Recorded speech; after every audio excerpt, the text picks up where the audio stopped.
എനിക്കെന്തു സുഖം തേജസ്സേറും കേരൂബുകൾ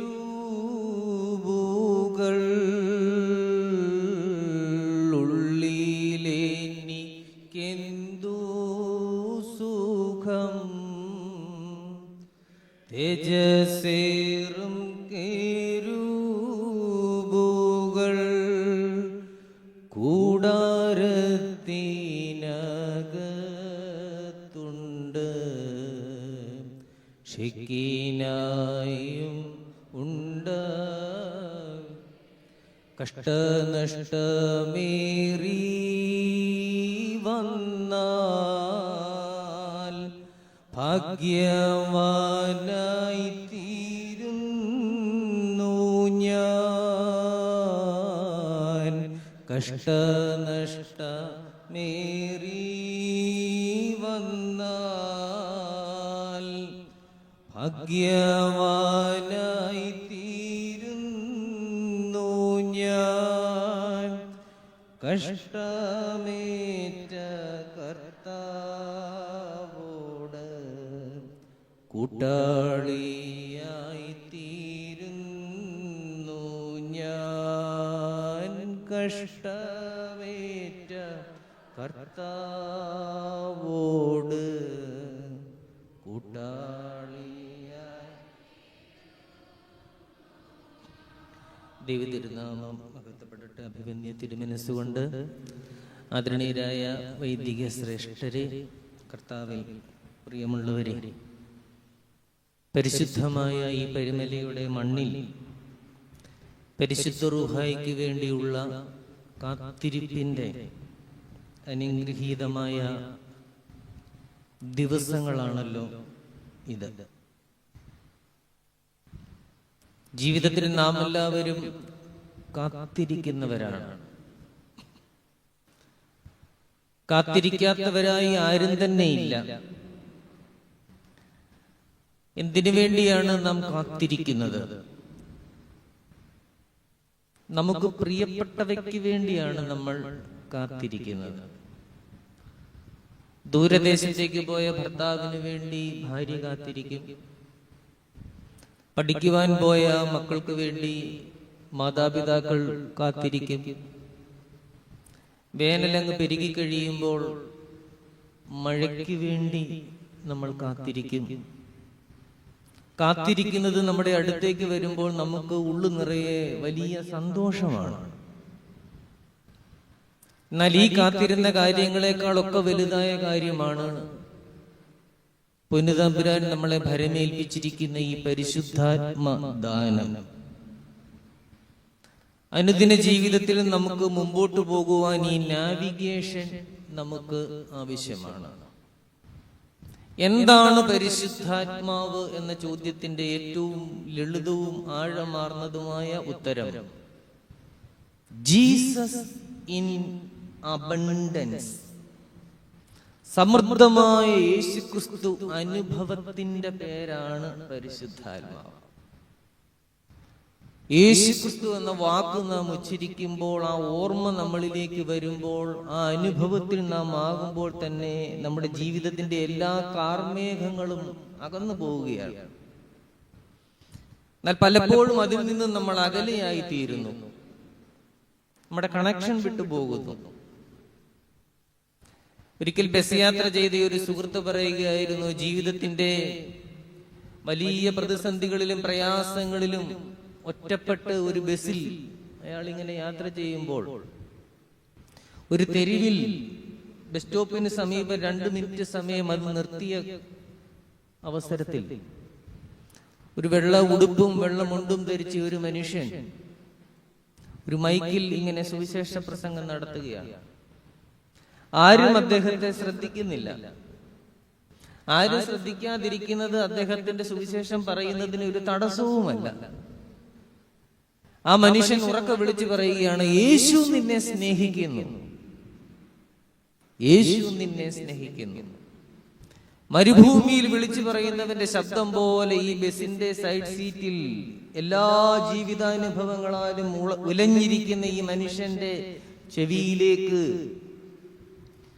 ആ വഴിയോരത്തെ സുവിശേഷ പ്രസംഗകന്റെ വാക്കുകൾ എത്തിയപ്പോൾ വലിയൊരു ഊർജം,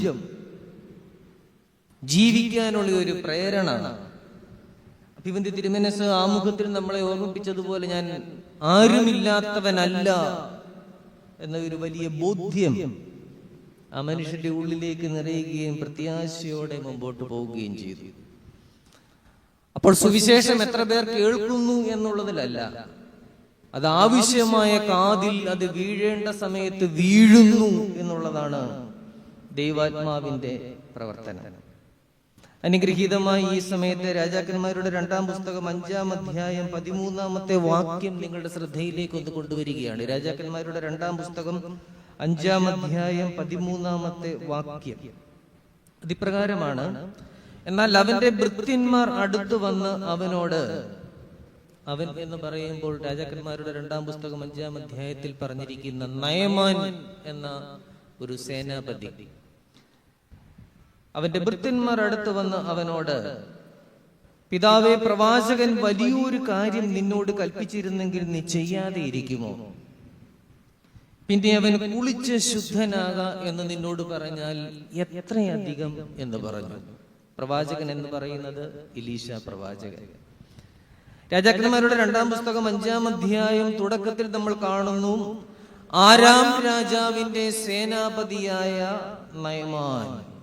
കൃത്യമായ ഒരു ഡെസിഗ്നേഷൻ ഉണ്ട്, സ്ഥാനമുണ്ട്, പ്രശസ്തിയുണ്ട്. വീണ്ടും നയമാനെ കുറിച്ച് പറയുന്നു, യജമാനൻ അവനെ മഹാമാന്യനും മഹാനുമായിട്ട് എണ്ണി, പരാക്രമശാലിയെങ്കിലും അവൻ കുഷ്ഠരോഗിയായി. വേദപുസ്തകത്തിന്റെ ഓരോ വരികളിലൂടെയും നാം കടന്നു പോകുമ്പോൾ അത് ആരെങ്കിലും കുറിച്ചോ എന്തിനെങ്കിലും കുറിച്ചുള്ള ഒരു ജീവചരിത്ര വിവരണമോ ചരിത്ര വിവരണമോ അല്ല. വേദപുസ്തകത്തിലെ ഓരോ വ്യക്തിത്വത്തോടും നാം തന്നെ താതാത്മ്യപ്പെടേണ്ടുന്ന സമയമാണത്. വചനമാകുന്ന കണ്ണാടിയിൽ നാം മുഖം നോക്കേണ്ടുന്ന സമയമാണ്. വേദപുസ്തകം വായിക്കുമ്പോൾ നാം അല്ല വേദപുസ്തകം വായിക്കുന്നത്, വേദപുസ്തകമാണ് നമ്മെ വായിക്കുന്നത്. ആ പശ്ചാത്തലത്തിൽ നാം ചിന്തിക്കുമ്പോൾ നമുക്കൊക്കെയുള്ള ഈ ദേവാലയത്തിനുള്ളിലും ലോകത്തിന്റെ വിവിധ ഭാഗങ്ങളിലും ഈ വചനം കേൾക്കുന്ന ഏവർക്കുമൊക്കെയുള്ള എല്ലാ വിവരണങ്ങളും ചേരുന്ന ഒരു വ്യക്തിയാണ് നയമാൻ.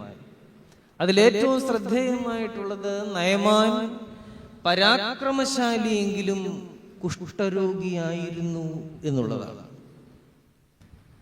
നമ്മളും പരാക്രമികളല്ലേ? പരാക്രമിയല്ലാത്ത ആരാണ് ഈ ദേവാലയത്തിന്റെ ഉള്ളിലിരിക്കുന്നത്? നമ്മുടെ വീട്ടിൽ നമ്മൾ പരാക്രമികളാണ്, നമ്മുടെ നാട്ടിൽ നമ്മൾ പരാക്രമികളാണ്, നമ്മുടെ പള്ളി മാനേജിംഗ് കമ്മിറ്റിയിൽ നമ്മൾ പരാക്രമികളാണ്, നമ്മളായിരിക്കുന്ന കർമ്മ മേഖലകളിലൊക്കെ നമ്മൾ പരാക്രമികളാണ്. നയമാനും അങ്ങനെ തന്നെ. എന്നാൽ കുഷ്ഠരോഗിയായിരുന്നു. ദൈവവചനം നമ്മളെ പ്രേരിപ്പിക്കുന്നത്, ദൈവാത്മാവ് നമ്മളെ പ്രചോദിപ്പിക്കുന്നത്, ഈ കാത്തിരിപ്പിന്റെ നാളുകൾ നമ്മളെ പ്രചോദിപ്പിക്കുന്നത് നമ്മുടെ ഉള്ളിലേക്ക് തന്നെ തിരിഞ്ഞു നോക്കേണ്ടത് ഒരു സമയത്തെ കുറിച്ചാണ്. നമ്മൾ എല്ലാവിധത്തിലും പരാക്രമികളായിരിക്കുമ്പോഴും ജീവിതത്തിന്റെ എല്ലാ സൗഭാഗ്യങ്ങളും അനുഭവിക്കുമ്പോഴും വളരെ വേഗം നമ്മുടെ ജീവിതത്തെ നമ്മൾ മുമ്പോട്ട് കൊണ്ടുപോകുമ്പോഴും നമ്മെ ബാധിച്ചിരിക്കുന്ന ജീർണതകളിലേക്ക്, കുഷ്ഠത്തിലേക്ക് ഒന്ന് തിരിഞ്ഞു നോക്കുവാനും ശുദ്ധീകരിക്കുവാനുമുള്ള ഒരു വലിയ ആഹ്വാനമാണ് ഈ കാത്തിരിപ്പിന്റെ സമയം നമുക്ക് നൽകുന്നത്. അങ്ങനെ എല്ലാ സൗഭാഗ്യങ്ങൾ ജീവിതത്തിൽ ഉള്ളപ്പോഴും മനസ്സിടിഞ്ഞ് മുമ്പോട്ട് പോകേണ്ടി വരുന്ന അവസ്ഥ, അതാണെന്ന ഏറെ പേരുടെയും അവസ്ഥ. ജീവിതത്തിൽ എല്ലാം ഉണ്ട് എങ്കിലും തൃപ്തിയാകുന്നില്ല. എപ്പോഴാണ് നാം തൃപ്തരാകുന്നത്? പുറത്തേക്ക് നോക്കുമ്പോഴല്ല, ഉള്ളിലേക്ക് നോക്കുമ്പോഴാണ്. വചനം നമ്മളെ പ്രേരിപ്പിക്കുന്നതും അതാണ്. ദൈവാത്മാവ് നമ്മളെ പ്രചോദിപ്പിക്കുന്നതും അതിനു വേണ്ടിയാണ്. ഉള്ളിലേക്ക് നോക്കുക. അങ്ങനെ കുഷ്ഠരോഗിയായ നയമാൻ പരാക്രമിയെങ്കിലും തന്റെ രാജ്യസേവനത്തിലും ഭവനകാര്യത്തിലും മുന്നോട്ട് പോകുമ്പോൾ ആ ഭവനത്തിൽ ഒരു സുവിശേഷ പ്രസംഗം മുഴങ്ങുകയാണ്. എവിടെ നോക്കിയാലും നമുക്കൊരു സുവിശേഷകനെയും സുവിശേഷകയെയും കാണാം. അത് ചിലപ്പോൾ ഭാര്യാഭർത്തൃ ബന്ധത്തിലായിരിക്കും, കുടുംബത്തിലായിരിക്കും, അയൽപക്ക ബന്ധങ്ങളിലായിരിക്കും, ചിലപ്പോൾ ഒരു യാത്രയിലായിരിക്കും. ആ വചനത്തിലേക്ക് നമ്മുടെ കാതുകളെ ട്യൂൺ ചെയ്ത് വെക്കുക എന്നുള്ളതാണ് സുപ്രധാനം. നയമാൻ തന്റെ കാതുകളെ അതിനുവേണ്ടി ഒരുക്കി, തന്റെ ഹൃദയത്തെ അതിനുവേണ്ടി ഒരുക്കി. അപ്പോൾ ആ ഭവനത്തിൽ ഒരു സുവിശേഷത്തിന്റെ വരി മുഴങ്ങുന്നത് നയമാൻ കേട്ടു. ആ ഭവനത്തിലെ സുവിശേഷ പ്രസംഗക ഒരു വലിയ മന്ത്രിയായിരുന്നില്ല, പ്രഭുകുമാരിയായിരുന്നില്ല, ഭാര്യയായിരുന്നില്ല, പ്രിയപ്പെട്ടവരായിരുന്നില്ല. ആ ഭവനത്തിലെ ഇസ്രായേൽക്കാരി പെൺകുട്ടിയായ ഒരു വേലക്കാരിയായിരുന്നു. അതുകൊണ്ട് സുവിശേഷം ആര് പറയുന്നു എന്നല്ല, എന്തു പറയുന്നു എന്നുള്ളതാണ്. നയമാന്റെ ഭവനത്തിൽ മുഴങ്ങിയ സുവിശേഷം ഇതായിരുന്നു: ഇസ്രയേലിൽ ഒരു ദൈവപുരുഷൻ ഉണ്ട്. ഇന്ന് രാവിലെ നമ്മുടെ ഓരോരുത്തരുടെ ഹൃദയത്തിൽ ഒരു സുവിശേഷം മുഴങ്ങി, പരിമലയിൽ ഒരു ദൈവപുരുഷനുണ്ട്. ജീവിതത്തിന്റെ എല്ലാ തിരക്കുകൾക്കിടയിൽ നമുക്ക് ആ കബറിടത്തിനരികേക്ക് പോകാം. എന്റെ ജീവിതത്തെ മുന്നോട്ട് നയിക്കുവാൻ എനിക്കത് ആവശ്യമാണ്. അല്പസമയം അവിടെ ഇരിക്കാം. ആരെങ്കിലും എന്തെങ്കിലും ഒരു സുവിശേഷം പറഞ്ഞാൽ ഒരിറ്റ് കേൾക്കാം. ആ മനസ്സാണ്. നയമാന പ്രകാരം ഇസ്രയേലിലേക്ക് പോകുകയാണ്. സേനാപതിയായതുകൊണ്ട് പ്രോട്ടോകോൾ ഉണ്ട്. ആരാം രാജാവിന്റെ എഴുത്ത് വാങ്ങി ഇസ്രയേൽ രാജാവിന് കൊടുക്കുകയാണ്. ആരാം രാജാവ് വലിയ യുദ്ധം ചെയ്യുന്നയാളാണ്. ഇസ്രയേൽ രാജാവിന് അത് പേടിയാണ്. ആരാം രാജാവിന്റെ കത്ത് കിട്ടിയപ്പോൾ ഇസ്രയേൽ രാജാവ് തന്റെ സിംഹാസനത്തിൽ നിന്ന് എഴുന്നേറ്റു, രാജവസ്ത്രം കീറിയെന്നാണ്. എന്താണ് കത്തിൽ എഴുതിയിരിക്കുന്നത്? ആരാം രാജാവിന്റെ പടയാളിയായ സേനാപതിയായ നയമാന്റെ കുഷ്ഠം മാറ്റണം. ആ കാലത്ത് അത് നടപ്പുള്ള കാര്യമല്ല, കുഷ്ഠരോഗം മാറ്റുക എന്ന് പറഞ്ഞാൽ. അപ്പോൾ ഇസ്രയേലിലെ രാജാവ് വിചാരിച്ചു, നടക്കാത്ത ഒരു കാര്യം പറഞ്ഞ് ഈ ആരാമിലെ രാജാവ് തന്നോട് യുദ്ധത്തിന് വരികയാണ്. കുഷ്ഠം മാറ്റുവാൻ പറഞ്ഞിട്ട് നടന്നില്ലെങ്കിൽ യുദ്ധം ചെയ്യുക. യുദ്ധത്തിനൊരു കാരണം കണ്ടുപിടിക്കുക എന്നുള്ളത് ഭരണകർത്താക്കളുടെ ഒരു ശീലമാണ്. ഇപ്പൊ ട്രംപ് ഒക്കെ ചെയ്യുന്നത് പോലെ ഇല്ലാത്ത ഒരു കാരണം അവർ കണ്ടെത്തും, എന്നിട്ട് അവർ യുദ്ധം ചെയ്യും. ആരും യുദ്ധം ചെയ്യുവാനില്ലെങ്കിൽ അവർ നിഴലിനോട് യുദ്ധം ചെയ്യും. എപ്പോഴും ഒരു ശത്രു അവരുടെ മുമ്പിൽ ഉണ്ടായിരിക്കണം, ഇല്ലെങ്കിൽ അവർക്ക് ഉറങ്ങാനായിട്ട് സാധിക്കത്തില്ല. ആരാം രാജാവ് അങ്ങനെ ചെയ്യുകയാണെന്ന് കരുതി ഇസ്രയേൽ രാജാവ് വസ്ത്രം കീറി തല ചികഞ്ഞു, തന്റെ രാജസിംഹാസനത്തിൽ നിന്ന് എഴുന്നേറ്റു. അപ്പോൾ ദൈവപുരുഷൻ ഈ സംഭവം അറിഞ്ഞു. ഇസ്രയേൽ രാജാവിനോട് പറയുകയാണ്, രാജാവിന്റെ അടുക്കിലേക്ക് ആളുകളെ അയച്ചിട്ട് പറയുകയാണ്, അവനെ ഇങ്ങോട്ട് വിടുക, നയമാനെ നീ ഇങ്ങോട്ട് വിടുക. ഇസ്രയേലിൽ ഒരു ദൈവപുരുഷൻ ഉണ്ട് എന്ന് അവൻ അറിയും. എത്രമാത്രം ഒരു അഷ്വറൻസ് ആണ് അതിലുള്ളത്. അതാണ് ദൈവസന്നിധിയുടെ, ദൈവപുരുഷന്റെ ഒരു ഉറപ്പ്. ഈ ദേവാലയം നമ്മളോട് പറയുന്നതും അതാണ്. ജീവിതത്തിൽ അനേക സന്ദേശങ്ങൾ നമുക്ക് കിട്ടുന്നു, അനേക എഴുത്തുകൾ നമുക്ക് കിട്ടുന്നു. നമ്മുടെ ഭവനത്തിലെ ജീവിത സാഹചര്യങ്ങൾ, സാമ്പത്തിക പ്രശ്നങ്ങൾ, കുഞ്ഞുങ്ങളുടെ കന്നന്തിരിവുകൾ, ഭാര്യാഭർത്തൃ ബന്ധത്തിലെ പ്രശ്നങ്ങൾ, പലപ്പോഴും നമുക്കത് പരിഹരിക്കുന്നതിന് സാധിക്കുന്നില്ല. നമ്മുടെ കുടുംബത്തിൽ നമ്മൾ എഴുന്നേറ്റ് നിൽക്കുകയാണ്, നമുക്ക് വഴി ലഭിക്കുന്നില്ല, നമ്മുടെ തല ചികയുന്നു, നമ്മുടെ വസ്ത്രം കീറുന്നു. ഇസ്രായേൽ രാജാവിനെ പോലെ. എന്നാൽ ഈ ദേവാലയം, ഈ പുണ്യവാന്റെ കബറിടം നമ്മളോട് പറയുകയാണ്, നിന്റെ വേദനകളെ ഇങ്ങി തരിക, നിന്റെ കുഞ്ഞുങ്ങളെ ഇങ്ങി തരിക, നിന്റെ ജീവിതത്തെ കുറിച്ചുള്ള പദ്ധതിയെ ഇങ്ങി തരിക. അതിനാണ് ഈ ദേവാലയത്തിന്റെ വാതിലുകളെല്ലാം തുറന്നിട്ടിരിക്കുന്നത്. അവയെ നാം എടുക്കാൻ പോകുമ്പോഴാണ് നമ്മുടെ ജീവിതത്തിൽ പ്രതിസന്ധികളും പ്രയാസങ്ങളും ഉണ്ടാകുന്നത്. ദേവാലയത്തിലേക്ക് കൊണ്ടുവരിക, ദൈവസന്നിധിയിലേക്ക് കൊണ്ടുവരിക. എലീശാ പ്രവാചകൻ പറയുകയാണ്, നയമാനെ ഇങ്ങി വരിക, അവനെ ഇങ്ങോട്ട് പറഞ്ഞയക്കുക. ഇസ്രയേലിൽ ഒരു ദൈവപുരുഷനുണ്ടെന്ന് അവൻ അറിയും. അങ്ങനെ നയമാൻ വന്നപാടെ കത്താണ് കൊടുക്കുന്നത്. നമ്മൾ കഷ്ടപ്പെട്ട ഒരു MLA-യുടെ കയ്യിൽ നിന്നോ മന്ത്രിയുടെ കയ്യിൽ നിന്നോ ഒരു കത്ത് വാങ്ങിയാൽ എന്തുമാത്രം കഷ്ടപ്പെട്ടാണ് അത് വാങ്ങുന്നത്. ആ കത്തങ്ങനെ എലീശയുടെ കൊടുത്തു, പക്ഷെ മൈൻഡ് ചെയ്തില്ല, അവിടെ മടക്കി വെച്ചു. അത് കാണുമ്പോൾ നമുക്ക് സങ്കടമാകും. കഷ്ടപ്പെട്ട് വാങ്ങിയ ഒരു എഴുത്താണ്. അതിലേക്കല്ല ശ്രദ്ധിക്കുന്നത്, ലോകത്തിന്റെ അധികാരത്തിലേക്കല്ല ദൈവപുരുഷൻ ശ്രദ്ധിക്കുന്നത്, നയമാനിലേക്കാണ് ശ്രദ്ധിക്കുന്നത്. ആ കത്തവിടെ വാങ്ങി മടക്കി വെച്ചിട്ട് പറയുകയാണ്, നിന്റെ കുഷ്ഠം മാറുവാൻ നീ കുളിക്കണം. കാത്തിരിപ്പിന്റെ ഈ 7 ദിനങ്ങൾ നമുക്ക് നൽകുന്ന ഏറ്റവും വലിയ സന്ദേശവും അത് തന്നെയാണ്. കുളിച്ച് ശുദ്ധനാവുക,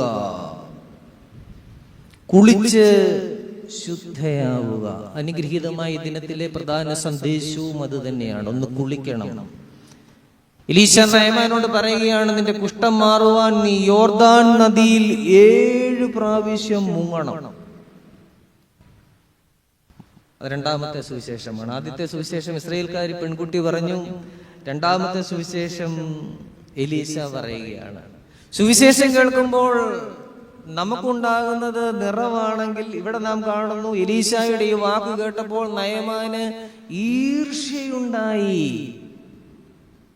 അത് കേൾക്കേണ്ട രീതിയിൽ കേട്ടില്ലെങ്കിൽ ചിലപ്പോൾ ആത്മനിറവിന് പകരം ഈർഷ്യയാണ് ഉണ്ടാകുന്നത്. നയമാൻ ഈർഷ്യയുണ്ടായി. കാരണം ആരോടാണ് പറഞ്ഞത് കുളിക്കാൻ? കുഷ്ഠരോഗം പിടിച്ച ഒരു മനുഷ്യനോട്. അങ്ങനെ ഒരു ഉപദേശം ഒരാളിൽ നിന്ന് കിട്ടിയാൽ, ഒരു സിദ്ധനിൽ നിന്ന് കിട്ടിയാൽ, അല്പം കോംപ്ലക്സ് ഒക്കെ ഉള്ള ആളാണെങ്കിൽ അയാൾ വിചാരിക്കും, ഞാൻ കുളിക്കാത്തത് കൊണ്ടാണോ എനിക്ക് കുഷ്ഠം വന്നത്? എന്നാൽ വചനത്തിൽ കുളിക്കുക എന്ന് പറഞ്ഞാൽ, ദൈവാത്മ പ്രേരിതനായി ഒരുവൻ കുളിക്കുക എന്ന് പറഞ്ഞാൽ അതിന് അതീതമായ ഒരു അർത്ഥമാണുള്ളത്. പരിശുദ്ധനായ പത്രോസ്ലീഹ നമ്മളെ ഓർമ്മിപ്പിക്കുന്നു, കുളിക്കുക എന്നുള്ളതോ ജഡത്തിലെ അഴുക്ക് കളയുക എന്നതിനേക്കാൾ ദൈവസന്നിധിയിൽ നല്ല മനസാക്ഷിക്ക് വേണ്ടിയുള്ള പ്രാർത്ഥനയത്രേ. അതാണ് വചനത്തിലെ കുളി. പലപ്പോഴും സാധാരണക്കാരായ ലൗകികരായ മനുഷ്യരെ സംബന്ധിച്ച് കുളിക്കുക എന്ന് കേട്ടാൽ അന്നേരം തന്നെ ജഡത്തിലെ ശരീരത്തിലെ ചെളിയെല്ലാം ഇളക്കിക്കളയുന്നതിനെ കുറിച്ചാണ്. ആ കുളിയല്ല. അങ്ങനെയാണെങ്കിൽ നമ്മളൊക്കെ എന്നേ രക്ഷപ്പെട്ടു പോയേനെ. ദിവസം എത്ര പ്രാവശ്യം കുളിക്കുന്നവരാണ് നമ്മൾ. ദൈവസന്നിധിയിൽ നല്ല മനസാക്ഷിക്ക് വേണ്ടിയുള്ള പ്രാർത്ഥനയത്രേ. വലിയ ഈർഷ്യയുണ്ടായി. അവിടെ എഴുതിയിരിക്കുന്നു, നയമാൻ വിചാരിച്ചു, രാജാവിന്റെ എഴുത്തുമായിട്ട് ഞാൻ എലീശയുടെ അടുക്കൽ വരുമ്പോൾ ഭവ്യതയോടെ ദൈവപുരുഷൻ എഴുന്നേറ്റ് നിന്ന കത്ത് വാങ്ങുകയും വായിക്കുകയും, അവിടെ ഇങ്ങനെ എഴുതിയിരിക്കുന്നു, തന്റെ കുഷ്ഠത്തിന്മേൽ ദൈവപുരുഷൻ തന്റെ കൈ ആട്ടി സൗഖ്യമാക്കി തന്നെ പറഞ്ഞു വിടുകയും ചെയ്യും. കൂടുതലൊന്നും ചോദിക്കുകയില്ല. നമുക്കും അതാണ് ഇഷ്ടം. പള്ളി ചെല്ലുമ്പോഴും ആത്മീയ കാര്യങ്ങൾ ശ്രവിക്കാനിരിക്കുമ്പോഴും ഞാൻ പറഞ്ഞ കാര്യത്തിന്റെ ബാക്കി ഇങ്ങോട്ട് പെട്ടെന്നങ്ങ് നടത്തി തന്നേക്കണം. എന്നാൽ ആത്മീയ ജീവിതം നമ്മളോട് ആവശ്യപ്പെടുന്നു, സമൂലമായ ഒരു സ്നാനമാണ് ആവശ്യം. സമൂലമായ ഒരു ശുദ്ധീകരണവും മാറ്റവുമാണ് ആവശ്യം. കുഷ്ഠത്തിന്മേൽ മാത്രം കൈയാട്ടിയാൽ തീരുന്ന പ്രശ്നമല്ല, പിന്നെയും കുഷ്ഠം വരും.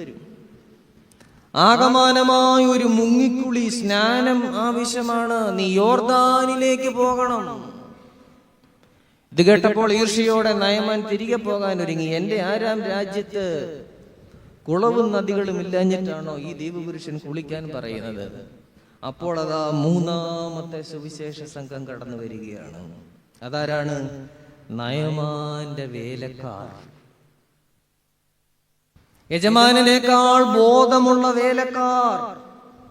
ചിലപ്പോൾ ഭവനത്തിൽ നമ്മൾ മനോനില തെറ്റി വളരെയധികം വിഭ്രാന്തിയിൽ വീട്ടിലെ കാര്യങ്ങളിൽ ഇങ്ങനെ ആഘോഷിക്കുന്ന സമയത്തെ കുഞ്ഞിന്റെ വായിൽ നിന്ന് വരുന്ന ഒരു വാക്ക് ചിലപ്പോൾ ആ ഭവനത്തിലെ അന്തരീക്ഷത്തെ മാറ്റിയേക്കാം. അയൽപക്കത്തു നിന്നുള്ള ഒരു നോട്ടം ആ ഭവനത്തിലെ അന്തരീക്ഷത്തെ മാറ്റിയേക്കാം. ഇവിടെ ഇതാ നയമാന്റെ വേലക്കാർ വന്നിട്ട് നയമാനോട് പറയുകയാണ്, യജമാനനെ, പ്രവാചകൻ ഇതിലും വലിയൊരു കാര്യം നിന്നോട് പറഞ്ഞാൽ നീ ചെയ്യുകയില്ലയോ? നമ്മൾ ചെയ്യുകയില്ലേ? ജീവിതത്തിൽ നമ്മൾ ഗതിമുട്ടി നിൽക്കുമ്പോൾ, ജീവിതത്തിന്റെ തീപ്പാതയിൽ നമ്മൾ പെട്ടുപോകുമ്പോൾ, തള്ളക്കിളിയുടെ കൂട്ടിൽ നിന്നും താഴേക്ക് വീണുപോയ ഒരു കുഞ്ഞു കിളിയെ പോലെ നിലത്തിരുന്ന് വിറയ്ക്കുമ്പോൾ, ഇന്നലെ വരെ എന്റെ മേശമേലുണ്ടായിരുന്ന വിഭവസമൃദ്ധമായ ഭക്ഷണം ഇന്നെന്റെ മേശയിൽ ഇല്ലാതെ വരുമ്പോൾ, ഇന്നലെ വരെ ചുറ്റുമുണ്ടായിരുന്ന കൂട്ടുകാർ എനിക്ക് ചുറ്റും കൂട്ടുകാർ അല്ലാതായി മാറുമ്പോൾ, ഇന്നലെ വരെ എനിക്കുണ്ടായിരുന്ന ഇടതൂർന്ന തലമുടി ഒരു കീമോയ്ക്ക് ശേഷം കൊഴിയാൻ തുടങ്ങുമ്പോൾ, ജീവിതത്തിന്റെ നിർണായകമായ നിമിഷങ്ങളിൽ ചിലപ്പോൾ ആരെന്ത് പറഞ്ഞാലും നമ്മൾ കേൾക്കും. ഗതിമുട്ടി നിൽക്കുമ്പോൾ വലിയ ചികിത്സയൊക്കെ നടത്തുകയാണ്, വലിയ മരുന്നുകളൊക്കെ വിദേശത്തു നിന്നും കൊണ്ടുവന്ന് കഴിക്കുകയാണ്, അസുഖം മാറുന്നില്ല. അപ്പോൾ ആ നാട്ടിലെ സാധാരണക്കാരനായ ഒരാൾ വന്നിട്ട് പറയുകയാണ്, ആ പൊടി കൂടി ഒന്ന് വാങ്ങി കഴിച്ചാൽ, അവിടെ ഒന്ന് പോയാൽ, ആ പഴം കൂടി ഒന്ന് തിന്നാൽ വാങ്ങി തിന്നും. പള്ളിക്ക് കൊടിമരമില്ല, ഒരു സ്വർണ്ണ കൊടിമരം കൊടുത്താൽ ചിലപ്പോൾ ഭേദമായേക്കും, 2 എണ്ണം കൊടുക്കും. പള്ളിയുടെ ചുറ്റുമൊക്കെ ഒന്ന് ടൈലിടണമായിരുന്നു. ഇപ്പൊ രോഗാവസ്ഥയുടെ സമയമല്ലേ, പറമ്പിലും കൂടെ ടൈലിടും. ദേവാലയത്തിന് ചുറ്റുമൊന്ന് ഉരുണ്ടാൽ 9 പ്രാവശ്യം ഉരുളും.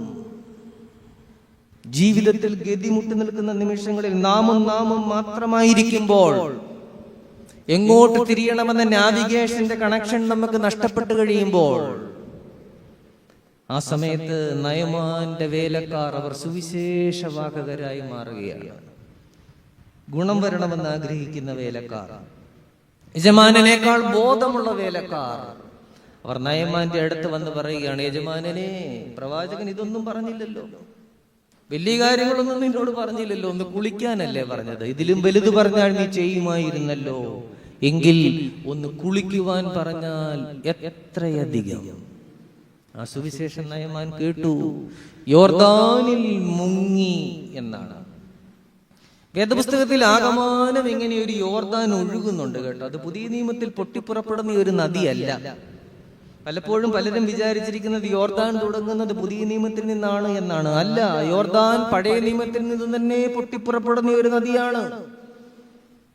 ഈ കാത്തിരിപ്പിന്റെ നാളുകളിൽ നാം ചിന്തിക്കുന്നതാണ് കർത്താവിന്റെ സ്നാനം, യോഹന്നാൻ സ്നാപകന്റെ അടുത്തുള്ള സ്നാനം. ആ സ്നാനം നടക്കുന്നത് യോർദാൻ നദിയിലാണ്.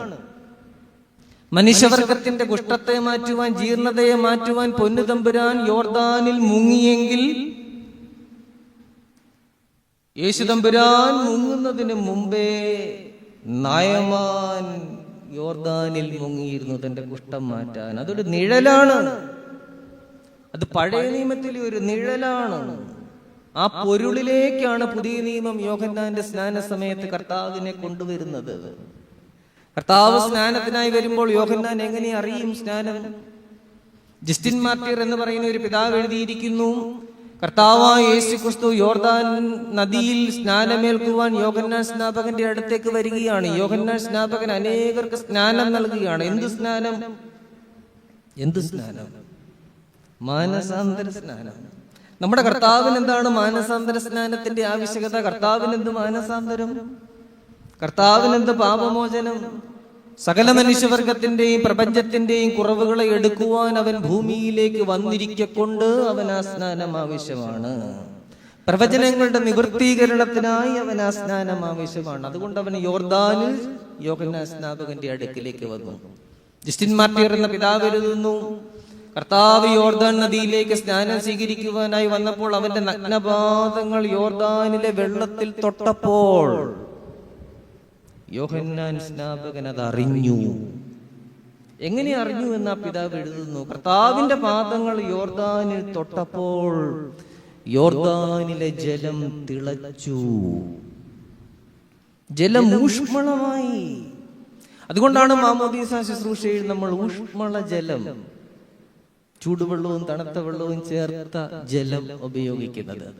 ഈ സഭയുടെ മാമോദീസ കൂദാശയിൽ പങ്കുകൊള്ളുന്ന ഓരോ വിശ്വാസിയും, കുഞ്ഞും പുരോഹിതനും യോർദാൻ ആറ്റിൻകരയിലാണ് നിൽക്കുന്നത്. വെള്ളത്താലുള്ള സ്നാനം.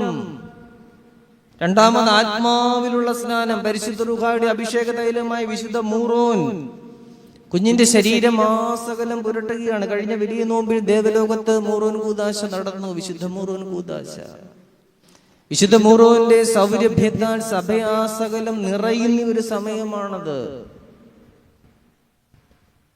വിശുദ്ധ മൂറോന്റെ സൗരഭ്യവാസന അത്രമേൽ ശക്തിദായകമാണ്. എല്ലാ ദുർഗന്ധങ്ങളെയും ജീർണതകളെയും അകറ്റുവാൻ ശക്തിയുള്ളതാണ്.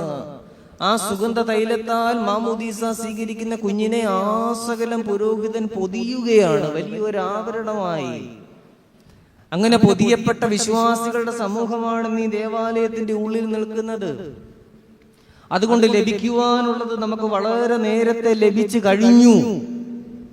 പുതുക്കുവാനുള്ളതിനെ പുതുക്കേണ്ടുന്ന വലിയ സമയമാണത്. ലഭിച്ചത് പലപ്പോഴും ചാരം മൂടി, കനൽക്കെട്ട്, കാറ്റിൽ അതിന്റെ ശോഭ കുറഞ്ഞ് ഇങ്ങനെ കിടക്കുകയാണ്.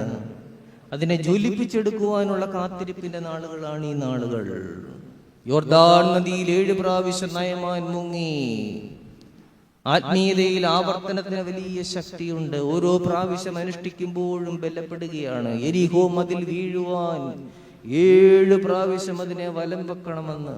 ഒന്നാമത്തെ പ്രാവശ്യം വലം വെച്ചപ്പോൾ തന്നെ അങ്ങ് ഇടിഞ്ഞാൽ മതിയായിരുന്നല്ലോ. ഒന്നാമത്തെ പ്രാവശ്യം മുങ്ങിയപ്പോൾ തന്നെ കുഷ്ഠം മാറിയാൽ മതിയായിരുന്നല്ലോ. അല്ല, ഓരോ അനുഷ്ഠാനങ്ങളും, ഓരോ ആരാധനയിലെ പങ്കാളിത്തവും, ഓരോ പ്രാവശ്യമുള്ള വചനം വായനയും, ഓരോ പ്രാവശ്യത്തെ കൗദാശിക അനുഭവങ്ങളും, ഓരോ പ്രാവശ്യം കുരിശു വരയ്ക്കുമ്പോഴും നാം പുതുകുകയാണ്. V bless ourselves. കുരിശു വരയെ കുറിച്ച് ഈയിടെ എഴുതുകയുണ്ടായി. ഒരു ഞായറാഴ്ച പള്ളിയിലേക്ക് വന്നാൽ അല്ലെങ്കിൽ ഒരു ആരാധനയിൽ നാം പങ്കെടുക്കുമ്പോൾ എത്ര വട്ടമാണ് നമ്മൾ കുരിശു വരയ്ക്കുന്നത്. ചിലർ വിചാരിക്കും പുരോഹിതൻ ഇങ്ങനെ ആശീർവദിക്കുമ്പോൾ പുരോഹിതനോടുള്ള ബഹുമാനം കൊണ്ടൊന്ന് കുരിശു വരച്ചേക്കാം. നോ, ഓരോ പ്രാവശ്യം നാം കുരിശു വരയ്ക്കുമ്പോഴും വി ബ്ലസ് ourselves. നമുക്ക് നമ്മളെ തന്നെ ഒന്ന് ബ്ലസ് ചെയ്യാൻ ലഭിക്കുന്ന അവസരമാണ്. അതുകൊണ്ട് പണ്ട് നമ്മുടെ മാതാപിതാക്കളൊക്കെ പറയുമായിരുന്നു, ആ കുരിശ് കാണുമ്പോ ഒന്ന് കുരിശ് വരച്ചേക്കണേ, പേടിപ്പിക്കുന്ന മിന്നലൊക്കെ വരുമ്പോ ഒന്ന് കുരിശ് വരച്ചേക്കണേ. ഇതൊക്കെ ചെറു പാഠങ്ങളാണെങ്കിലും വലിയ ആഴമാണ്. നമ്മുടെ നില തെറ്റുന്നു എന്ന് തോന്നുമ്പോൾ കുരിശ് വരച്ച് ബലപ്പെടുവാൻ നമുക്ക് സാധിക്കണം. ഒരു ക്രിസ്ത്യാനിക്ക് അതിന്റെ നിഴലായി നയമാൻ മുങ്ങി 7 പ്രാവശ്യം മുങ്ങി. വചനം എഴുതിയിരിക്കുന്നു, അവന്റെ ശരീരം ഒരു ബാലന്റെ ദേഹം പോലെ മിനുസമുള്ളതായി തീർന്നു. വലിയ അത്ഭുതം. അതാണ് ഈ ആത്മീയ ജീവിതം, ആരാധനാനുഭവം, വചനം വായന, കൗദാശിക അനുഷ്ഠാനങ്ങൾ നമുക്ക് നൽകുന്ന ശക്തി. സഭാജീവിതം ഒരു ജലാശയമാണെങ്കിൽ അതിൽ ആഴമായി ആത്മാർത്ഥതയോടെ മുങ്ങിയാൽ പുതിയ അനുഭവത്തോടെ നമുക്ക് എഴുന്നേറ്റ് പോകാം. അവന്റെ ഈർഷ്യ മാറി, അവന്റെ കുഷ്ഠം മാറി, ജീവിതത്തിലെ നിരാശ അനുഭവങ്ങൾ മാറി പോവുകയാണ്. ദൈവത്തെ സ്തുതിച്ചുകൊണ്ട് പോവുകയാണ്. പോകുന്ന വഴിയിൽ പുറകെ ഒരാൾ ചെന്നു, ഗേഹസി. ആ ഭാഗത്തേക്ക് ഞാൻ പോകുന്നില്ല, എന്ത് പറ്റിയെന്ന് നമുക്കറിയാം. അതുകൊണ്ട് നമുക്ക് ലഭ്യമായിരിക്കുന്ന ആത്മീയ ജീവിത അനുഭവങ്ങളെ പരിശുദ്ധാത്മ നിറവിൽ ഭംഗിയായി ഉപയോഗിച്ച് മുന്നോട്ട് കൊണ്ടുപോകണം. കാരണം ഇതാണ് പ്രേരകം. ഈ ആത്മാവ് നമ്മളിൽ ഉണ്ടായിരിക്കണം. ഇല്ലെങ്കിൽ ആരാധനയ്ക്കായിട്ട് പോകാൻ നമുക്ക് സാധിക്കത്തില്ല, വചനം കേൾക്കാൻ ഇരിക്കാൻ നമുക്ക് സാധിക്കത്തില്ല. അല്ലേ? വീട്ടിലായിരുന്നെങ്കിൽ ഈ 1 മണിക്കൂർ സമയത്തിനിടയിൽ എത്ര പ്രാവശ്യം നമ്മുടെ കയ്യിൽ ഫോൺ വന്നിരുന്നേനെ, എത്ര പ്രാവശ്യം മറ്റു കാര്യങ്ങളിൽ നമ്മൾ വ്യാപരിച്ചേനെ. അനങ്ങാതെ അറിയാത്ത ഒരു പുരോഹിതന്റെ മുഖത്തേക്ക് നോക്കി ഇങ്ങനെ ഇരിക്കുകയാണ്. അത് ദൈവത്തിന്റെ പരിശുദ്ധാത്മാവിന്റെ ബലമല്ലെങ്കിൽ വേറെ എന്താണ്? അതുകൊണ്ട് ഈ പുണ്യസ്ഥാനത്തേക്ക് നിങ്ങളെ കൂട്ടിക്കൊണ്ടു വന്നിരിക്കുന്നത് ദൈവത്തിന്റെ പരിശുദ്ധാത്മാവാണ്. ഇന്നിവിടെ ഇറങ്ങിപ്പോകുമ്പോൾ ഒരു ശക്തിയായി നമ്മിൽ നിറയുന്നതും അത് തന്നെയാണ്. പുണ്യവാന്മാരുടെ കബറിടങ്ങൾ പരിശുദ്ധാത്മ ശക്തിയുടെ ഉറവിടങ്ങളാണ്. പരിശുദ്ധാത്മാവിനെ കുറിച്ച് കാലം ചെയ്ത ഗീവർഗീസ് മാർ ഈവാനിയോസ് തിരുമേനി എപ്പോഴും പറയാറുള്ള കാര്യമുണ്ടായിരുന്നു. മാമോദീസായിലൂടെ ദൈവത്തിന്റെ പരിശുദ്ധാത്മാവ് വന്നണയുന്നു ഒരു വ്യക്തിയിൽ. നമ്മളെല്ലാവരും വന്നണഞ്ഞിട്ടുണ്ട്. അതിന്റെ ഉടമസ്ഥരാണ് നമ്മൾ, നമ്മുടെ ഉള്ളിലുണ്ട്. ആത്മീയ ജീവിതത്തിലൂടെ, സഭാജീവിതത്തിലൂടെ അത് നിറയുന്നു. അതും പല അളവിൽ നമ്മളിലൊക്കെ ഉണ്ട്, ഒരേ അളവിലല്ല, പല അളവിൽ ആ നിറവുണ്ട്. മൂന്നാമതായിട്ട് പറയുന്നു, ആ നിറഞ്ഞ പരിശുദ്ധാത്മാവ് നിറഞ്ഞ് കവിയുന്നു. അതെവിടെയാണ് നാം കാണുന്നത്? ശുദ്ധിമാന്മാരുടെ തിരുശേഷിപ്പിടങ്ങളിലും കബറിടങ്ങളിലുമാണ് ആ ഒഴുക്കുള്ളത്. അതുകൊണ്ടാണ് പരിശുദ്ധനായ പരിമള തിരുമേനിയുടെ കബറിടത്തിലേക്ക് വരുമ്പോൾ നമുക്കൊരു തണുപ്പ് അനുഭവപ്പെടുന്നത്. ആ കബറിടത്തിന്റെ അരികെ നിൽക്കുമ്പോൾ ലോകത്തിന്റെ മറ്റൊരു സന്തോഷ സ്ഥാനങ്ങൾക്ക് നൽകുവാനാവാത്ത അപാരമായ ഒരു തണുപ്പ് നമ്മുടെ ഉള്ളിലേക്ക് അരിച്ചിറങ്ങുകയാണ്. അത് AC നൽകുന്ന തണുപ്പല്ല, ഫാൻ നൽകുന്ന തണുപ്പല്ല, അവിടെ ഇട്ടിരിക്കുന്ന മാർബിൾ നൽകുന്ന തണുപ്പല്ല. ദൈവാത്മാവിന്റെ ഒഴുക്ക് അവിടെയുണ്ട്. ഒഴുക്കുള്ളിടത്ത് തണുപ്പുണ്ട്, ഒഴുക്കുള്ളിടത്ത് തണുപ്പുണ്ട്. ആ കബറിടത്തിന്റെ തണുപ്പിനെ സ്വീകരിച്ചു കൊണ്ടുപോകുവാൻ നമുക്ക് സാധിക്കണം. ഇവിടെ നിന്ന് നാം ഇറങ്ങിപ്പോകുമ്പോൾ ഇവിടുന്ന് ലഭ്യമായ ആത്മാനുഭവത്തിന്റെ ശക്തിയെ, പരിശുദ്ധാത്മാവിന്റെ പ്രചോദനത്തെ കെടാതെ കൊണ്ടുപോകുവാൻ നമുക്ക് സാധിക്കണം. കാത്തിരിപ്പ് 3 കാര്യങ്ങൾ നമുക്ക് നൽകുന്നുണ്ട്. ഒന്നാമതായി കാത്തിരിപ്പ് നമുക്ക് ഒരു ക്ലാരിറ്റി നൽകുന്നു. നമ്മുടെ ജീവിതത്തിന്റെ ഭാവിയെ കുറിച്ച് നമുക്ക് കൃത്യമായ ഒരു വ്യക്തത നൽകുന്നു. രണ്ടാമതായി, കാത്തിരിപ്പ് നമുക്ക് ഒരു ഏകാന്തത നൽകുന്നു. ഏകാന്തത എന്ന് പറയുമ്പോൾ അത് നെഗറ്റീവായിട്ടല്ല ഞാൻ പറയുന്നത്. Loneliness, solitude. തന്നെ ഒന്ന് നിന്ന് നമ്മുടെ ജീവിതത്തിലേക്ക് ഒന്ന് തിരിഞ്ഞു നോക്കണം. ഭാര്യ പറയുന്നതല്ല, അയൽപക്കക്കാരൻ പറയുന്നതല്ല, ഫേസ്ബുക്ക് ഫ്രണ്ട് പറയുന്നതുമല്ല. ഇന്ന് പലർക്കും ദൈവവാക്യം ഫേസ്ബുക്ക് ഫ്രണ്ട് പറയുന്നതാണ്. അല്ല, എന്നിലെ എന്നെ ഒന്ന് കാണുവാൻ ഒരു കണ്ണാടിയായി ഈ കാത്തിരിപ്പിന്റെ നാളുകൾ നമുക്ക് മാറണം. കാത്തിരിപ്പ് നമുക്ക് വ്യക്തത, ക്ലാരിറ്റി നൽകുന്നു. കാത്തിരിപ്പ് നമുക്ക് സോളിറ്റ്യൂഡ് നൽകുന്നു. കാത്തിരിപ്പ് നമുക്ക് സർഗാത്മകത നൽകുന്നു, ക്രിയേറ്റിവിറ്റി. എന്തൊക്കെയോ വൻകാര്യങ്ങൾ നമ്മൾ ചെയ്തിരുന്നവരാണ്. നിരാശ മൂലം, ആത്മപ്രചോദനം ഇല്ലാത്തത് മൂലം, ജീവിതത്തെക്കുറിച്ചുള്ള മടുപ്പ് മൂലം ജീവിതത്തിന്റെ പല വഴികളിൽ അത് നമുക്ക് നഷ്ടപ്പെട്ടിരിക്കുന്നു. അതിനെയെല്ലാം തിരികെ പിടിക്കുന്നതിനുള്ള ഒരു വലിയ സമയമാണിത്. ആയതിനാൽ ആ വലിയ അനുഭവത്തിലേക്ക് വരാൻ നമ്മുടെ കുടുംബത്തെ നയിക്കാൻ നമുക്ക് സാധിക്കണം. ലൂക്കോസിന്റെ സുവിശേഷത്തിൽ 2 വീടുകളെ കുറിച്ച് പറയുന്നുണ്ട്. ഒന്ന് പാറമേൽ പണിത വീട്, രണ്ടാമത്തേത് മണലിൽ പണിത വീട്. ഈ കാത്തിരിപ്പിന്റെ നാളുകളിൽ ഈ 2 ഭവനങ്ങൾ നമ്മുടെ മുമ്പാകെ ഒന്ന് നിൽക്കണം. നെഞ്ചിൽ കൈവച്ച് ചോദിക്കണം, എന്റെ വീട്. ഞാൻ ഇടതടവില്ലാതെ ഇങ്ങനെ ഓടുകയും അധ്വാനിക്കുകയും ചെയ്യുന്ന എന്റെ വീട്. ഒരു ഓട്ടോറിക്ഷ വിളിക്കാതെ, ബസ് സ്റ്റോപ്പിൽ ഇറങ്ങിയാൽ ഒരു ഓട്ടോറിക്ഷ വിളിക്കുകയില്ല. ഒരു ഓട്ടോറിക്ഷ വിളിക്കാതെ, ഒരു നാരങ്ങ വെള്ളം കുടിക്കാതെ വീട്ടിൽ ചെന്നിട്ട് കുടിക്കാം.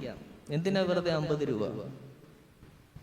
ഇത്രമാത്രം കഷ്ടപ്പെടുന്ന നമ്മളുടെ ഭവനം, അത് പാറമേൽ പണിതതോ മണലിൽ പണിതതോ എന്ന് നെഞ്ചിൽ കൈവച്ച് ചോദിക്കേണ്ടത് ഒരു സമയം കൂടിയാണ് ഈ കാത്തിരിപ്പിന്റെ ദേവാലയത്തിനുള്ള സമയം.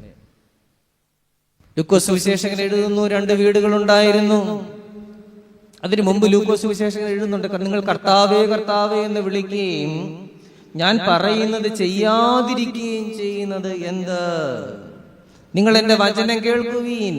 എന്റെ വചനം കേൾക്കുന്നവൻ ഈ 2 വീടുകൾ ശ്രദ്ധിക്കണം.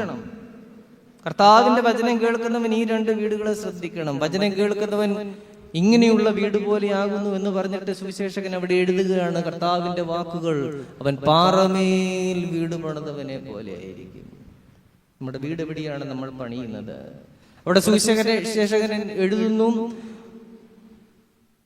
വെള്ളപ്പൊക്കമുണ്ടായി. വെള്ളപ്പൊക്കം വരും കേട്ടോ. വെള്ളപ്പൊക്കം പറഞ്ഞിട്ടാണോ വന്നത്? 2018 പറഞ്ഞിട്ടാണോ വെള്ളപ്പൊക്കം വന്നത്? വെള്ളപ്പൊക്കം പറയാതെയാണ് വരുന്നത്. ജീവിതത്തിൽ ഉണ്ടാകുന്ന അപ്രതീക്ഷിത അനുഭവങ്ങൾക്ക് സുവിശേഷം നൽകുന്ന പേരാണ് പ്രളയം. ആ പ്രളയത്തെ ഒന്നും അതിജീവിക്കാതെ നമുക്കൊന്നും ഈ ലോകത്തിൽ നിന്നും കടന്നു പോകാൻ സാധിക്കത്തില്ല. സുവിശേഷകൻ എഴുതുന്നു, വെള്ളപ്പൊക്കമുണ്ടായി. പാറമേൽ പണിതാലും വെള്ളപ്പൊക്കമുണ്ടാകും, മണലേൽ പണിതാലും വെള്ളപ്പൊക്കമുണ്ടാകും. പിന്നെ എന്തിനായി കിടന്ന് കഷ്ടപ്പെടുന്നില്ലേ? വെള്ളപ്പൊക്കം ഉണ്ടായാൽ അതിനെ എങ്ങനെ അതിജീവിക്കണമെന്നുള്ള ഒരു ജീവിത പദ്ധതി ദൈവവചനം നമുക്ക് പങ്കുവെക്കുന്നുണ്ട്. അത് പറയാനാണ് ഇത് പറയുന്നത്. പ്രളയമുണ്ടായി, ഒഴുക്ക് വീടുകളിന്മേൽ അടിച്ചു. 2 വീടുകളിൽ മേലും അടിച്ചു. വിശ്വാസിയുടെ ഭവനത്തിന്മേലും അടിക്കും, അവിശ്വാസിയുടെ ഭവനത്തിന്മേലും അടിക്കും. സുവിശേഷൻ എഴുതുകയാണ്, ഒഴുക്ക് വീടുകളിന്മേൽ അടിച്ചു. ഇന്ന് എന്തെല്ലാം ഒഴുക്കുകളാണ് നമ്മുടെ വീടുകളിന്മേൽ അടിച്ചുകൊണ്ടിരിക്കുന്നത്. ഈ ന്യൂ മീഡിയ കാലത്ത് എന്തെല്ലാം ഒഴുക്കുകൾ, മാതാപിതാക്കൾ അറിയുന്ന ഒഴുക്കുകൾ, ഭാര്യ ഭർത്താക്കന്മാർ അറിയാത്ത ഒഴുക്കുകൾ, കുഞ്ഞുങ്ങൾ അറിയാത്ത ഒഴുക്കുകൾ, അല്ലേ? എന്തെല്ലാം ഒഴുക്കുകൾ. സോഷ്യൽ മീഡിയയുടെ ഒഴുക്ക്, രഹസ്യമായ ലഹരികളുടെ ഒഴുക്ക്, ഭാര്യാഭർത്തൃ ബന്ധത്തിലെ ആ പശിമ നഷ്ടപ്പെട്ടു പോകുന്നതിന്റെ ഒഴുക്ക്. ഈ ഒഴുക്കുകളെ തിരിച്ചറിയാൻ നമുക്ക് കഴിഞ്ഞില്ലെങ്കിൽ നമ്മുടെ ഭവനത്തിൽ നമ്മൾ തോറ്റുപോയ ഒരു മാതാവായിട്ട് മാറും, തോറ്റുപോയ ഒരു പിതാവായിട്ട് മാറും. ഈ ഒഴുക്കുകളെ സെൻസ് ചെയ്യുവാനുള്ള ശക്തിയാണ് വചനം നമുക്ക് നൽകുന്നത്. ഈ ഒഴുക്കുകളിൽ മുന്നോട്ട് നീങ്ങുവാനുള്ള ഒരു നാവിഗേഷനാണ് കർത്താവിന്റെ സുവിശേഷം നമുക്ക് നൽകുന്നത്. It's A navigation. ഇത് നമ്മൾ ഉപയോഗിക്കണം.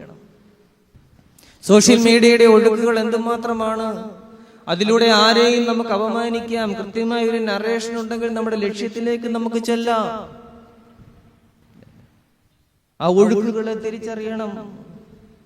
രഹസ്യമായ ലഹരികളുടെ ഉപയോഗം ഒരു ഒഴുക്കായിട്ട് നിൽക്കുന്നുണ്ട്. പണ്ട് ലഹരി ഉപയോഗിച്ചാൽ ഗന്ധത്തിലൂടെയോ അല്ലെങ്കിൽ പ്രത്യേക ശരീരഭാഷയിലൂടെ നമുക്ക് ഒരാൾ ലഹരി ഉപയോഗിച്ചിരുന്നു എന്ന് തിരിച്ചറിയാമായിരുന്നു.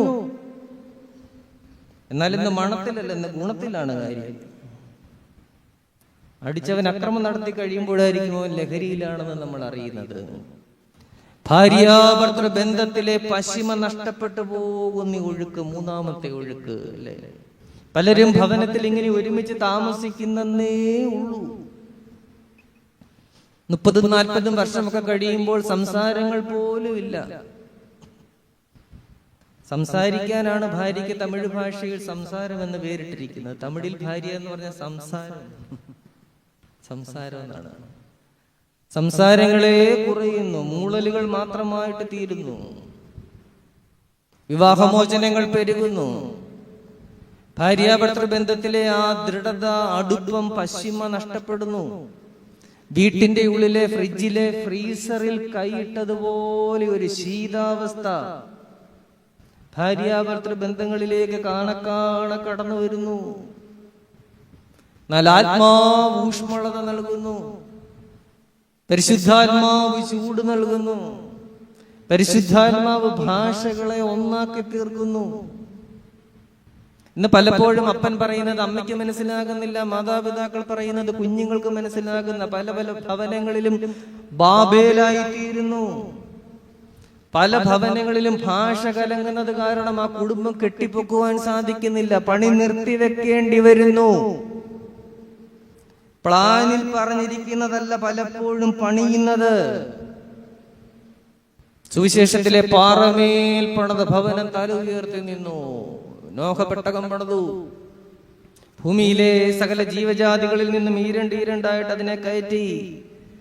വലിയ വെള്ളപ്പൊക്കമുണ്ടായി. ആകാശത്തിന്റെ കിളിവാതിലുകൾ തുറന്നു. ഈ സുവിശേഷത്തിലെ വെള്ളപ്പൊക്കത്തിന് മുമ്പുള്ള ഒരു വെള്ളപ്പൊക്കമാണത്.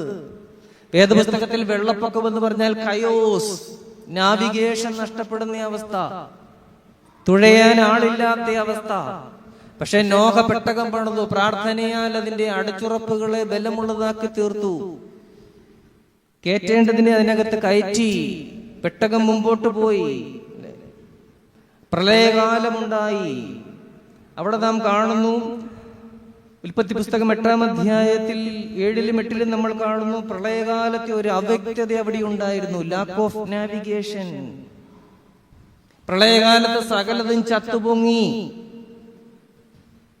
ജീർണതയുണ്ടായി, ദുർഗന്ധമുണ്ടായി. എന്തൊക്കെ ചത്തുപൊങ്ങി എന്ന് ഉൽപ്പത്തി പുസ്തകത്തിൽ പറയുന്നുണ്ട്. മനുഷ്യൻ, മൃഗം, ഇഴജാതി, ആകാശത്തിലെ പറവകളും കൂടി ചത്തുപൊങ്ങത്തക്ക പ്രളയം. ഏത് പ്രളയം വന്നാലും പറവ രക്ഷപ്പെടുന്നതാണ്. പക്ഷെ പറവ പോലും രക്ഷപ്പെടാത്ത പ്രളയങ്ങൾ ജീവിതത്തിൽ ചിലപ്പോൾ അഭിമുഖീകരിക്കേണ്ടവരായി ഞാനും നിങ്ങളും മാറിയേക്കാം. അവിടെയും ഒരു പെട്ടകം നാം സൂക്ഷിക്കേണ്ടതുണ്ട്. സകലതിനെയും അതിജീവിക്കുന്ന ഒരു പെട്ടകം. ആ പെട്ടകം മുമ്പോട്ട് പോയി. നോഹയും കുടുംബവും ഒരു ശേഷിപ്പായി തീർന്നു. എ ഹോളി റെമനന്റ്, വിശുദ്ധമായ ഒരു ശേഷിപ്പ്. ആ ശേഷിപ്പ് എവിടെ ചെന്നുറച്ചു? ആറാറാത്ത് എന്ന് പറയുന്ന പാറക്കെട്ടിൽ ഉറച്ചു.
നോഹയുടെ പെട്ടകം മാറാറാത്ത് എന്ന് പറയുന്ന പാറക്കെട്ടിൽ ഉറച്ചെങ്കിൽ അതൊരു നിഴലാണ്. ലൂക്കോസിന്റെ സുവിശേഷത്തിലെ പാറമേൽ പണിത ആ ഭവനത്തിന്റെ നിഴൽ, പൊരുൾ. സുവിശേഷത്തിൽ പൊരുളാണല്ലോ. നമ്മുടെ ഭവനങ്ങളും പാറമേൽ പണിതതായിരിക്കട്ടെ. അവിടെ എഴുതിയിരിക്കുന്നു, അത് നന്നായി പണിതിരിക്കൊണ്ട് ഒഴുക്ക് അതിന്മേൽ അടിച്ചപ്പോൾ അത് വീണില്ല. വീണ്ടും ഒരു ഭവനം കൂടി മണലിന്മേൽ പണിതത്. പ്രളയമുണ്ടായി, ഒഴുക്ക് അതിന്മേൽ അടിച്ചു, അത് വീണു. അതിന്റെ വീഴ്ച വലിയതായിരുന്നു, വളരെ പെട്ടെന്നാണ് അത് വീണു. അതിന്റെ വീഴ്ച വലിയതായിരുന്നു. അതങ്ങനെ അടിസ്ഥാനമില്ലാത്തതിനാൽ ഊർന്നു പോകുകയാണ്. അതുകൊണ്ട് ആരാധനയിൽ, ഓരോ ഞായറാഴ്ചയിലും ആരാധനയ്ക്കായി ദേവാലയത്തിലേക്ക് വരുവാൻ കൊതിക്കുന്ന ഒരു കുടുംബം എന്ന നിലയിൽ ആരാധനയിൽ ദൈവവചനം പല നേരങ്ങളിൽ ഉറക്ക വായിക്കപ്പെടുന്ന ഒരു ഭവനം എന്ന നിലയിൽ ദൈവവചനത്തിൽ നിരന്തരമായ പ്രാർത്ഥനയിൽ നമ്മുടെ കുഞ്ഞുങ്ങൾ ഇന്ന് ലോകത്തിന്റെ നാനാഭാഗങ്ങളിലേക്ക് പോവുകയാണ്. അവർ ലോകത്തിന്റെ ഏത് ഭാഗത്ത് പോയാലും, ഏത് പൊത്തിഫേറിന്റെ വീട്ടിൽ താമസിച്ചാലും, ഏത് പൊട്ടക്കിണറ്റിൽ വീണാലും അവിടെ നിന്ന് കയറി വരുവാൻ ബലമുള്ള പ്രാർത്ഥനാ ചിറകുകളെ അവർക്ക് നൽകുന്ന മാതാപിതാക്കൾ എന്ന നിലയിൽ ഈ 3 കാര്യങ്ങളിൽ നമ്മളൊന്ന് കുളിച്ച് ശുദ്ധരാകുവാൻ നമ്മളെ പ്രചോദിപ്പിക്കുന്ന ഒരു വേദഭാഗമാണ് ഈ രാജാക്കന്മാരുടെ 2-ാം പുസ്തകം 5-ാം അധ്യായം. അതിന് നമ്മളെ പ്രേരിപ്പിക്കുന്ന രാസത്വരകമാണ്, പ്രേരക ശക്തിയാണ് ദൈവത്തിന്റെ പരിശുദ്ധാത്മാവ്. പരിശുദ്ധാത്മാവേ ശക്തി പകരണമേ എന്ന പാട്ടിൽ നമ്മൾ പാടും, അധിക ബലം തരണേ. We need extra energy, extra power. ഒരു കുടുംബത്തെ നയിക്കുവാൻ ഒരു മാതാവിന് അധിക ബലം ആവശ്യമാണ്, ഒരു പിതാവിന് അധിക ബലം ആവശ്യമാണ്. നോർമൻ വില്യംസിന്റെ വിഖ്യാതമായ ഒരു പുസ്തകമുണ്ട്, പ്ലസ് ഫാക്ടർ. ഒരു അമേരിക്കൻ ബുക്കാണ്. അതിൽ അദ്ദേഹം പരിശുദ്ധാത്മാവിനെ വിശേഷിപ്പിച്ചിരിക്കുന്നത് പ്ലസ് ഫാക്ടർ എന്നാണ്. Plus factor. പ്ലസ് എന്തിന്റെ ആകൃതിയാണ്?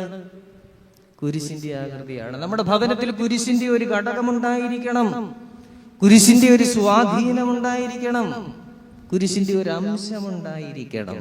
അതുകൊണ്ടാണ് പറഞ്ഞത്, കുരിശ് വരയ്ക്കുമ്പോൾ നാം നമ്മളെ തന്നെ അനുഗ്രഹിക്കുന്നു. We bless ourselves.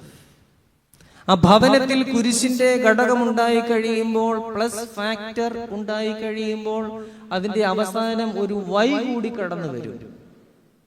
Factor, FACTOR എന്ന പദത്തിന്റെ അവസാനം ഒരു വൈ കൂടി കടന്നു വരുമ്പോൾ it become A factory, abundant supply. ദൈവാത്മാവ് നിറഞ്ഞ ഒരു ഭവനം, അയൽ വീടുകളിലേക്ക് പകരപ്പെടുന്ന ഒരു ഭവനം, ഇനി പള്ളിയിൽ കുറവെങ്കിൽ പള്ളിയിൽ നൽകുവാൻ ശേഷിയുള്ള ഭവനം. ആ അംശങ്ങളെ നമ്മുടെ ജീവിതത്തിലേക്ക് കൊണ്ടുവരുവാൻ നമുക്ക് ഓരോരുത്തർക്കും സാധിക്കണം. അത് രാവിലെ എഴുന്നേൽക്കുന്ന ഒരു മാതാവും പിതാവും ദൈവസന്നിധിയിൽ മുട്ടുകുത്തണം. ദൈവമേ, ഇന്ന് നിനക്ക് എൻ്റെ കുടുംബത്തിന് വേണ്ടി, എൻ്റെ കുഞ്ഞുങ്ങൾക്ക് വേണ്ടി എന്നോടുള്ള അരുളപ്പാട് എന്താണ്? ലോകത്തിന്റെ ശക്തി കൊണ്ടോ നമ്മുടെ കഴിവ് കൊണ്ടോ മിടുക്ക് കൊണ്ടോ നമ്മുടെ കുഞ്ഞുങ്ങളെ നയിക്കുവാൻ നമുക്ക് സാധിക്കുകയില്ല. പണ്ട് കാലങ്ങളിൽ ഒരു പരിധി വരെ നമ്മുടെ മാതാപിതാക്കൾക്ക് അത് കഴിഞ്ഞിരുന്നു. പക്ഷെ ഇന്ന് അത് കഴിയുകയില്ല. കാരണം 25-ാമത്തെയോ 26-ാമത്തെയോ വയസ്സിൽ നമ്മൾ അറിഞ്ഞ ഒരു കാര്യം 12-ാമത്തെ വയസ്സിൽ അറിഞ്ഞിരിക്കുന്ന കുഞ്ഞിന്റെ അടുത്താണ് ഉപദേശവുമായിട്ട് ചെല്ലുന്നത്. അതുകൊണ്ട് കുഞ്ഞുങ്ങളെ സമീപിക്കുമ്പോൾ അവരുടെ ജീവിതത്തിലെ നിർണായകമായ കാര്യങ്ങളെ കുറിച്ച് ഉപദേശം നൽകുവാൻ മാതാപിതാക്കൾ ശ്രമിക്കുമ്പോൾ ആദ്യമൊന്ന് പ്രാർത്ഥിക്കണം. ദൈവമേ, ഞാൻ എൻ്റെ കുഞ്ഞിനോട് സംസാരിക്കാൻ പോകുന്നു. പ്രാർത്ഥിക്കാതെ കുഞ്ഞുങ്ങളോട് സംസാരിക്കരുത്. അതുകൊണ്ടാണ് പലപ്പോഴും മാതാപിതാക്കളും പ്രായപൂർത്തിയായ കുഞ്ഞുങ്ങളും തമ്മിലുള്ള സംസാരം ഒരു 3 മിനിറ്റ് പോയിട്ട് 2 മിനിറ്റിനകം തന്നെ വഴക്കായി മാറുന്നത്. ദൈവാത്മാവ് നമ്മുടെ കുടുംബങ്ങളെ ബലപ്പെടുത്തട്ടെ, ആരാധനയ്ക്കായിട്ട് നമ്മളെ ഉത്സാഹിപ്പിക്കട്ടെ, വചനത്തിലേക്ക് നമ്മുടെ കണ്ണുകളെ തുറക്കട്ടെ. ആശ്വാസപ്രദനാകുന്ന പരിശുദ്ധ റൂഹ നമ്മുടെ ആത്മശരീര മനസ്സുകളെ കൃപയാൽ നിറയ്ക്കുന്ന, ജ്വലിപ്പിക്കുന്ന വലിയൊരു കാലമായി ഈ കാത്തിരിപ്പിന്റെ കാലം മാറട്ടെ. ദേവാലയത്തിൽ നിങ്ങളുടെ സമയം നൽകിയ ഏവർക്കും കുറവില്ലാത്ത ശ്രീഭണ്ഡാരത്തിൽ നിന്ന് അനുഗ്രഹമായി ആത്മദാനങ്ങളെ, ആത്മഫലങ്ങളെ, ആത്മവരങ്ങളെ ദൈവം നൽകട്ടെ എന്ന് പ്രാർത്ഥിച്ചുകൊണ്ട് ഒന്ന് കുളിച്ച് ശുദ്ധനാവുക, കുളിച്ച് ശുദ്ധയാവുക. സഭയാകുന്ന ജലാശയത്തിൽ മുങ്ങി നിവർന്ന് ആ അനുഭവങ്ങളെ നേടി മുമ്പോട്ട് പോകുവാൻ നമുക്കിടയാകട്ടെ എന്ന് പ്രാർത്ഥിച്ച വാക്കുകളെ ഉപസംഹരിക്കുന്നു. ദൈവത്തിരുനാമം മഹത്വപ്പെടട്ടെ.